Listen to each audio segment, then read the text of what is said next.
The senator from Oregon. Madam President, the Senate will soon vote on Frank Bisignano to serve as Commissioner of the Social Security Administration.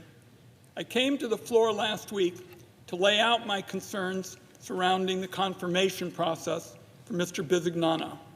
This nominee lied multiple times to myself, my staff, and members of the Finance Committee. He directly contradicted a confidential whistleblower report that I received detailing his close ties to DOGE and its ongoing operations at Social Security. When pressed on it during his confirmation hearing, he lied to me and the committee, saying he had no direct involvement with DOGE.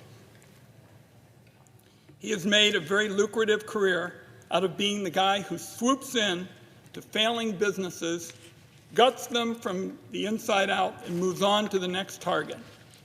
This is not someone nominated because of his plans to bolster customer service and make it easier for seniors to access their hard-earned benefits or to strengthen the Social Security guarantee. He was nominated because Donald Trump hopes he'll apply the same approach to Social Security and upend life for millions of seniors and people with disabilities as we know it. The administration is already weaponizing Social Security to go after immigrants and other groups it wants to target, all under the guise of rooting out fraud and abuse. Social Security is a lifeline to millions of seniors and Americans with disabilities. A missed Social Security check can be the difference between seniors being able to afford rent, groceries, or medications. But Donald Trump and the inner circle are so out of touch, they think that most Americans won't even notice if they start missing their checks. In March, Commerce Secretary and billionaire Howard Lutnick mused that his mother-in-law wouldn't complain if she missed a Social Security check. I wouldn't expect the mother-in-law of a billionaire to complain either.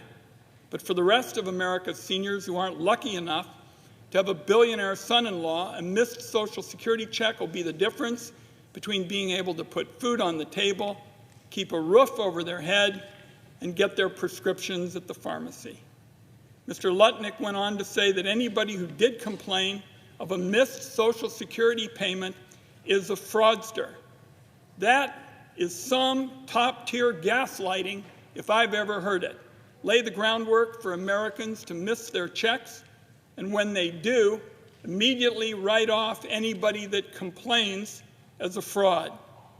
The Trump administration is doing its best to get people used to the idea of seniors missing checks. Their strategy here is death by 1,000 cuts. First, they cut off customer service. Then they close field offices and lay off staff. Then they farm out customer service operations to private equity firms that employ AI chatbots and foreign call centers in an effort to plunge Americans elderly into a maze of red tape designed to keep them from getting what are earned benefits. Madam President, it is also a pathway to privatization. None of us have to look hard to see the damage private equity has brought to nearly every corner of industry and business. Take healthcare, for example. The firms are gobbling up medical practices and hospitals in hopes of turning a profit.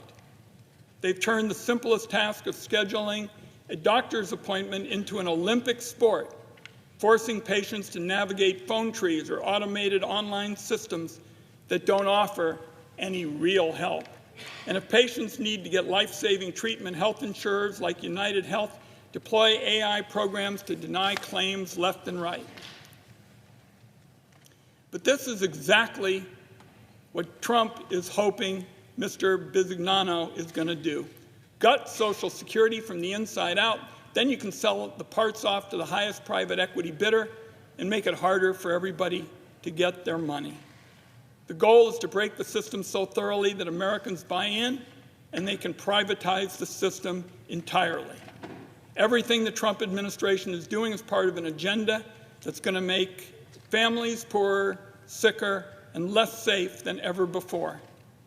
Madam President, it's not an exaggeration to say that the country is at a turning point. At no time during the history of Social Security have we come this close to the possibility of seniors and people with disabilities actually missing their Social Security checks. Social Security is money that Americans pay from each paycheck. So when seniors and people with disabilities start missing Social Security checks, that is Doge and Elon Musk stealing your hard-earned money. By confirming Mr. Bisignano, the Senate will be signing a death sentence to Social Security as we know it today.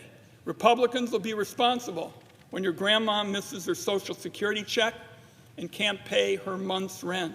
Republicans will be responsible when your aunt living in rural Oregon can't get the help she needs because the phone lines have been shut off and her closest field office was shut down. Republicans will be responsible when an entire generation of seniors and disabled Americans are left unable to afford basic necessities. At a time when costs are rising, the federal government ought to be focused on cutting costs and helping families and seniors afford the cost of living. Instead, it sure looks to me like Republicans are poised to pass another bailout for billionaires and corporations while simultaneously working to dismantle the federal programs and resources that Americans rely on.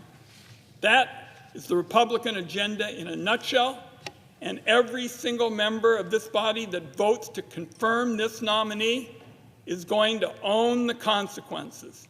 Mr. Bisignano is unfit to be the steward of Americans' hard-earned Social Security benefits. I strongly urge my colleagues to vote no on his nomination. Madam President, I yield the floor.